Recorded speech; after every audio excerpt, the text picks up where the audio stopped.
guys, welcome back to my channel. So today we're going to be looking at equivalent fractions. What does the word equivalent mean? When you think about something being equivalent, you're thinking about something being equal.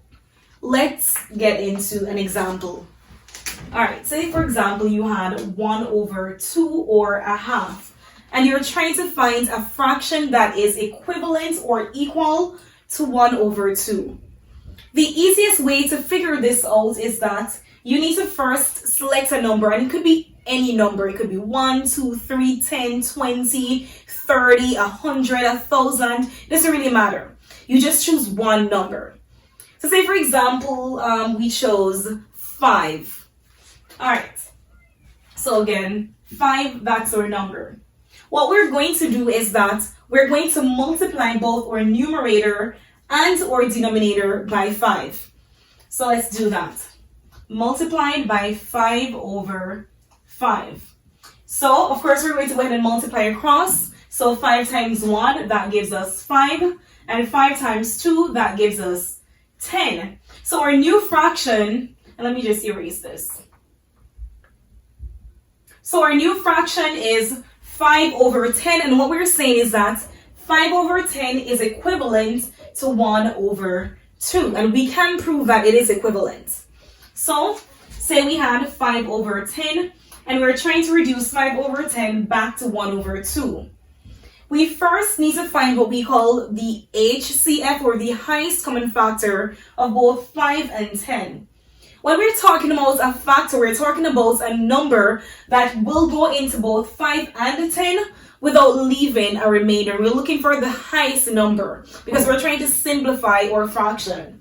So looking at 5 and 10, the biggest or the highest number that can go into both 5 and 10 without leaving a remainder is 5. So we're going to go ahead and divide 5 by 5 and 10 by 5. And let's see what we get. So 5 divided by 5, that's 1. And 10 divided by 5, that gives us 2. So if you notice here, we have a half. So we're kind of like right back where we started. We started off with a half. We wanted to find an equivalent fraction for a half. We found this to be 5 over 10. Now, in order to prove that it really was an equivalent fraction, we simplified 5 over 10 and we got the 1 over 2. So both a half and 5 over 10 are equivalent fractions. Let's go ahead and do another example. Alright, so let me go ahead and put a line here to separate my example. So this is example 1, and this is going to be my second example. So again, I'm going to choose a random fraction. Say I had 7 out of 8, or 7/8. And I'm trying to find an equivalent fraction for 7 over 8. So like I said before, you can choose a random number. And you multiply both your numerator and your denominator by that same number, and you will find what is called an equivalent fraction.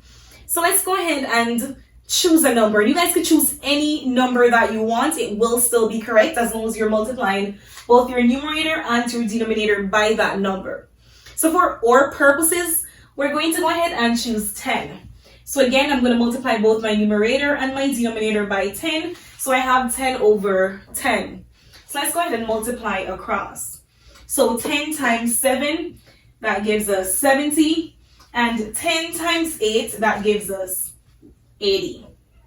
So again, 70 over 80 is equivalent to 7 over 8. And again, if we simplify 70 over 80 by dividing by 10 over 10, we will still get 7 over 8. So take a look at this. So if we had 70 out of 80, we would, like I said, divide by 10 over 10, or we're dividing both by 10. So instead of doing that, let's just go ahead and do what we did before. So if I divided 70 by 10, that would give me 7. And if I divided 80 by 10, that would give me 8. So here, if you notice, and of course I'm dividing by 10, so that gives me 7, that gives me 8. So again, if you notice, it proves to us that 70 over 80 is equal to or equivalent to 7 over 8. And what I want you guys to notice is that whenever you're trying to find a number that is equivalent to a particular fraction, you multiply. But whenever you're trying to simplify that number back to the original fraction from which it came, you divide. So in this case, we're dividing. In this case, we were multiplying. And of course, we multiply and divide by that same number. I really hope this was helpful. And if you guys have any questions or concerns, please make sure you leave it in the comment section below. And please do not forget to subscribe.